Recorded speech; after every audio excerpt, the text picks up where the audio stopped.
जय हिंद दोस्तों, त्यागी trading tips में आपका स्वागत है। दोस्तों इस वीडियो के अंदर हम बात करने वाले हैं टोटल 3 से 4 शेयर के बारे में। यहां पर बात होने वाली है। Q3 के रिजल्ट्स आए हैं। Q3 के रिजल्ट्स में भी आप देख रहे हैं कि एक कंपनी के अंदर अच्छे खासे रिजल्ट्स आए हैं, फिर भी गिरावट देखने को मिल रही है।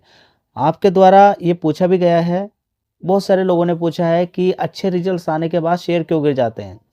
अच्छे रिजल्ट्स आने के बाद शेयर के अंदर गिरावट के कारण हो सकते हैं कुछ रिजल्ट्स के अंदर ऐसी चीज आना जो अभी तक किसी को मालूम नहीं थी, जो अभी तक किसी को मालूम नहीं थी। कोई ऐसी कमेंट्री आ जाए जिसमें बोल दिया जाए कि आने वाले टाइम में रिजल्ट्स अच्छे नहीं आएंगे, या फिर कुछ ऐसी और चीज आ जाए जो कि दिक्कत वाली हो, उसकी वजह से गिरावटें देखने को मिल जाती हैं। अगर ये सारी चीजें नहीं है, उसके बाद अगर गिरावट हो रही है, तो फिर आपको क्या देखना है, सीधा सीधा देख लीजिए कि पिछले 5 साल में वो कितना शेयर भागा है। पिछले 5 साल में वो शेयर कितना भागा है। ठीक है, इस शेयर को देख लीजिए उठा के, 2021 में कितना था, उसके बाद कितना गया, उसके बाद कितना गया। बस सीधा फंडा है कि 2021 में 114 रुपए का था, उसके बाद देखेंगे तेजी जबरदस्त बनी, उसके बाद फिर गिरावट हो गई। ठीक है, अगर फंडामेंटल मजबूत है और फंडामेंटल आगे बढ़ते ही जा रहे हैं, प्रॉफिट बढ़ रहा है, आगे रेवेन्यू लगातार आगे बढ़ रहा है, तो कोई दिक्कत वाली बात नहीं। शेयर ऊपर भी जाके रुक जाएगा, थोड़ा बहुत गिरावट होगी, फिर वहीं पहुंच जाएगा।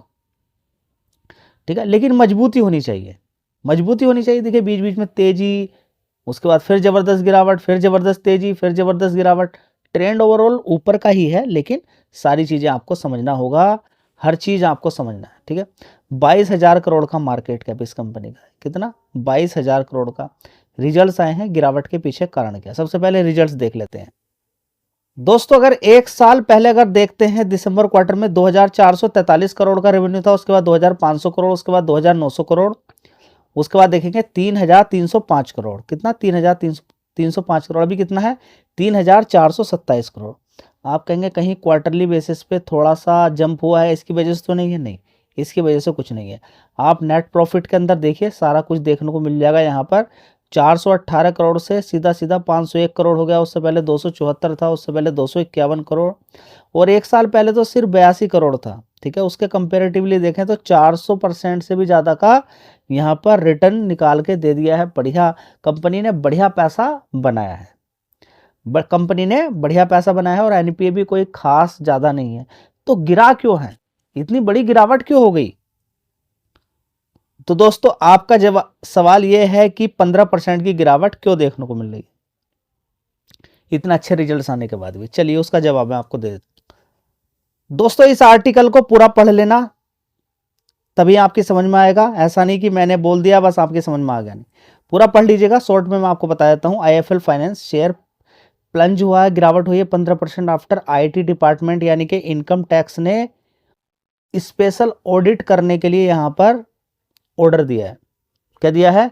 इस तरह के ऑर्डर्स देखने को मिले हैं, जिसकी वजह से यहाँ पर गिरावट देखने को मिल रही है। ठीक है, अब यहाँ पर ये बात करें तो ये मल्टीपल पहला काफ़ी पुराना मैटर देखने को यहाँ पर मिल रहा है। ठीक है, कंपनी ने ये भी बोला है कि इस तरीके के पहले भी कई बार ऑडिट हो चुके हैं, ये कोई ऐसा हड़बड़ी वाली या कोई दिक्कत परेशानी वाली कोई बात नहीं है। ठीक है, तो कंपनी ने खुद बोला है कि ऐसा कुछ नहीं है कि ये कोई बड़ी बात है, पहले भी ऐसा कई बार हुआ है, लेकिन इसके अंदर, इस फाइल के अंदर ऐसा कहीं नहीं लिखा है कि हमें इतना पैसा देना है या फिर इतना कोई दिक्कत परेशानी है। कंपनी ने यही बोला है कि बड़े बड़े ट्रांजैक्शन वाली जो डाइवर्सिफाइड फाइनेंशियल इंस्टीट्यूशन होते हैं, हाई ट्रांजैक्शन वॉल्यूम्स होते हैं, ठीक है, बड़ा डेटा होता है, तो इस तरीके की चीज़ें देखने को मिल जाती हैं। ठीक है, तो कंपनी ने साथ में बोला है कि हमें, देखिए ये जो यहाँ पर जो बोला है कंपनी ने, देखिए कंपनी ने क्या बोला है कि there is no tax demand, इसके अंदर कोई टैक्स डिमांड वाली बात नहीं, कोई पेनल्टी वाली बात नहीं है। ठीक है, तो किसी तरह का कोई एलिगेशन नहीं है।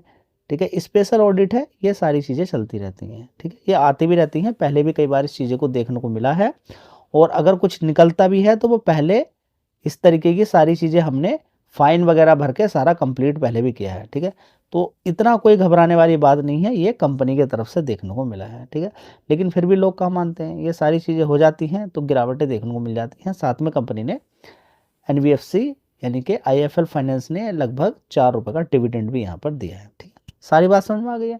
चलिए अब आगे आप इसके बारे में और स्टडी कर सकते हैं। दोस्तों अगली कंपनी है प्रीमियर एनर्जी लिमिटेड। इस कंपनी की अगर बात करते हैं तो डिटेल देखिए, पढ़ लीजिएगा कंपनी के बारे में। और 33,000 करोड़ का मार्केट कैप है। रिजल्ट्स थोड़े से अच्छे आए हैं, शानदार तेजी भी आपको यहाँ पर देखने को मिल रही है। साथ में 52 वीक हाई देख लीजिए एक बार, 1118, लो 708 रुपये। ठीक है, रिजल्ट्स के बारे में थोड़ा सा हम यहाँ पर देख लेते हैं। सबसे पहले हम यहाँ पर बात कर लेते हैं नेट प्रॉफिट की। नेट प्रॉफिट अभी हाल फिलहाल का कितना देखने को मिला है, 390 करोड़ का। ठीक है, एक साल पहले कितना था, 250 करोड़ का। ठीक है, कितना, 250 करोड़।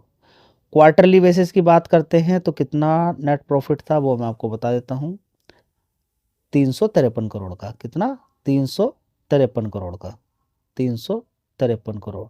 तो 353 करोड़ से 390 ज़्यादा है, 250 करोड़ से सीधा ज़्यादा है।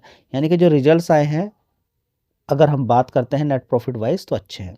इसी तरीके से हम देख सकते हैं एक साल पहले 1936 करोड़ का, नहीं अभी कितना आया, 1936 करोड़ का रेवेन्यू देखने को मिला है।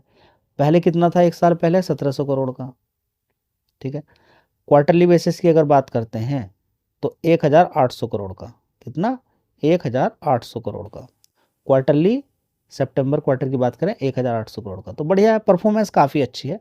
अब देखते हैं आगे और क्या होता है। दोस्तों अगला शेयर होगा अदानी टोटल गैस। ठीक है, गिरा हुआ शेयर है, कभी कितने का होता था आपको मालूम है। 52 वीक हाई देख लीजिए, 798 का है। और 5 साल का चार्ट पैटर्न ना देखे तो थोड़ा सा अच्छा ही रहेगा, क्योंकि शेयर कितना होता था, 3,900 रुपये का। ज़बरदस्त गिरावट देखने को यहाँ पर मिल रही है। चलिए इसके रिजल्ट्स एक बार देख लेते हैं। तो दोस्तों अच्छी तेजी बनने के पीछे कारण क्या है, रेवेन्यू के अंदर अच्छा खासा उछाल देखने को मिला है। 1,294 करोड़ का रेवेन्यू था, बढ़कर 1,300 का हुआ, 1,300 का, उसके बाद 1,400, अभी देखेंगे 1,507 करोड़। तो देखिए गैस की रिक्वायरमेंट तो हमेशा बनी ही रहेगी। एनसीआर के अंदर अगर पोल्यूशन मुक्त होना चाहते हैं तो गैस और इलेक्ट्रिक व्हीकल की ही रिक्वायरमेंट आगे बढ़ेंगी। मज़ेदार बात है शेयर के अंदर तेजी बनने का, 305 करोड़ का ऑपरेटिंग प्रॉफिट, पहले 295 था, उससे पहले 293, उससे पहले 266 करोड़ था, एक साल पहले 265 करोड़। इसी तरीके से आप देखेंगे सारे एडजस्टमेंट होने के बाद नेट प्रॉफिट देख लीजिए 159 करोड़ का, उससे पहले 163 करोड़ था, उससे पहले 165। आप कहेंगे इतना बढ़िया बढ़िया प्रॉफिट पहले था, ये तो कोई खास नहीं है। फिर ये क्या चीज़ें देखने को मिल रही है, ऑपरेटिंग प्रॉफिट बढ़िया है तो फिर रिजल्ट्स हम बढ़िया ही मानेंगे। एक साल के अकॉर्डिंग 142 करोड़ का नेट प्रॉफिट था, तो बढ़कर ही आया। ठीक, तो ओवरऑल मिला के गिरावट के अकॉर्डिंग रिजल्ट्स ठीक ही है। दोस्तों अगला शेयर होगा डीएलएफ। डीएलएफ की अगर हम यहाँ पर बात करते हैं 614 रुपये का भाव है। कितना, 614 रुपये का भाव यहाँ पर देखने को मिला डीएलएफ का। बात करते हैं कभी ये शेयर कोरोना वायरस के टाइम पे कितना होता था, आप यहाँ पर देखने की कोशिश करेंगे। देखिए 140 रुपये का, वहां से तेजी तेजी तेजी बनी है, देखिए कहाँ तक पहुंच गया, 855 रुपये तक। कितना जबरदस्त पैसा यहाँ पर बना है, कितना जबरदस्त पैसा यहाँ पर बनता हुआ नजर आ रहा है आपको। मार्केट कैप की अगर बात करते हैं 1.52 लाख करोड़ का मार्केट कैप यहाँ पर देखने को मिल रहा है। ठीक है, तो ओवरऑल मिला के अगर हम यहाँ पर देखने की कोशिश करते हैं डीएलएफ के अंदर किस तरीके के रिजल्ट्स आए हैं, वो मैं आपके साथ यहाँ पर शेयर कर देता हूँ। क्योंकि डीएलएफ की अगर बात करते हैं तो सबसे पहले देख लीजिए 886 रुपये का हाई था और 614 रुपये के आसपास है। रिजल्ट्स के अंदर दम है, वो मैं आपके साथ शेयर कर देता हूँ। दोस्तों अगर यहाँ पर देखने की कोशिश करते हैं डीएलएफ को, तो एक साल पहले 1,529 करोड़ का रेवेन्यू था, उसके बाद 3,128 करोड़ का, उसके बाद 2,700 करोड़ का, उसके बाद देखेंगे 1,600 करोड़ का, उसके बाद देखेंगे 2,020 करोड़ का। देख लिया आपने 2,020 करोड़। तो अभी इस समय कितना देखने को मिला है, 2,020 करोड़। तो आप कहेंगे कि क्या खास बात है, देखिए पिछले क्वार्टर के अकॉर्डिंग अच्छी परफॉर्मेंस है, ये खास बात है। लेकिन दिक्कत वाली बात यह है कि एक साल पहले 1,500 करोड़ का था, बीच में अगर काफ़ी अच्छा आ जाए तो एकदम हड़बड़ाना नहीं है। रिजल्ट्स काफ़ी अच्छे थे तो शेयर के अंदर अच्छी खासी तेजी भी थी। 1,500 करोड़ से सीधा सीधा कितना हो गया था, 3,100, लेकिन उसके बाद 3,700 गया, फिर दोबारा से डिप हो गया। तो इसको देखकर 3,100 को देखकर पोजीशन नहीं लेनी चाहिए, कभी भी नीचे ऊपर हो जाते हैं रिजल्ट्स, ये समझना जरूरी है। ऑपरेटिंग प्रॉफिट 390 करोड़ का है, पिछले क्वार्टर से बढ़िया है, लेकिन इस क्वार्टर से ही बढ़िया है, लेकिन इस वाले क्वार्टर से थोड़ा सा कम है, और एक साल पहले वाले क्वार्टर से भी कम है, और उससे पहले भी देखिए बढ़िया बढ़िया ऑपरेटिंग प्रॉफिट यहाँ पर देखने को मिलते थे। ठीक है, तो अब ऐसा नहीं कि रिजल्ट्स एकदम बहुत ज़्यादा सुपर ही आए हैं। ठीक है, इस चीज़ पर आपका फोकस होना चाहिए। कमाल की बात यह है कि अभी तक जो हमने देखा रिजल्ट्स उसके अकॉर्डिंग मज़ेदार नहीं है, लेकिन अगर आप नेट प्रॉफिट के अकॉर्डिंग देखेंगे तो आप कहेंगे कि हाँ बहुत बढ़िया है। 1203 करोड़ हो गया, उससे पहले कहेंगे 1180 करोड़ था, उससे पहले 763 करोड़ कहेंगे, उससे पहले 1282 करोड़ कहेंगे, और उससे पहले कहेंगे 1059 करोड़। ठीक है, तो सिर्फ टैक्स भी देखिए यहाँ पर कितना है, यहाँ पर कितना है, ये सारी चीज़ें देंगे, देखेंगे कि किस तरीके से टैक्स वापस होने से, वापस अगर टैक्स होता है तो कितना पैसा बढ़ जाता है। ठीक है, सारी चीज़ें देखनी हमें होती हैं। ब्याज भी देखना होता है, कहीं कहीं पर देखिए ब्याज कंपनी ने कितना दे दिया, 109 करोड़ का, और कभी 36 करोड़ का ही दिया है। सारी चीज़ें ओवरऑल मिला के देखते हैं तो रिजल्ट्स ठीक हैं, लेकिन उतने ठीक नहीं है जितने आप समझ रहे हैं। लेकिन गिरावट के अकॉर्डिंग भी देखेंगे या पहली परफॉर्मेंस के अकॉर्डिंग देखते हैं, रिजल्ट्स ठीक है, लेकिन उतने ठीक नहीं है जितने आप समझ रहे हैं। चलिए दोस्तों, अगला शेयर है बंधन बैंक। परफॉर्मेंस तो देखिए इसकी कोई अच्छी होती नहीं है, फिलहाल अभी तेजी बनी है, तो क्या देखा जाए इसको। ठीक है, अच्छी खासी तेजी यहाँ पर दिखाई है। एक साल का है 192 रुपये, 143 रुपये के आसपास है, कभी ये 500 रुपये के आसपास शेयर होता था। ज़बरदस्त गिरावट ही है शेयर के अंदर। यहाँ पर आप देख सकते हैं नेट प्रॉफिट सर्ज हुआ है यहाँ पर क्वार्टर ऑन क्वार्टर बेसिस पे 80% का 206 करोड़। ठीक है, लेकिन यहाँ पर जो प्रॉफिट था वो यहाँ पर मिसेस हुआ है एस्टिमेट जो लगाया गया था। ठीक है, ओवरऑल मिला के देखिए इस बैंक के रिजल्ट्स तो मुझे कोई खास लगते नहीं है। फिलहाल आपका मन है तो आप इस पर स्टडी कर सकते हैं।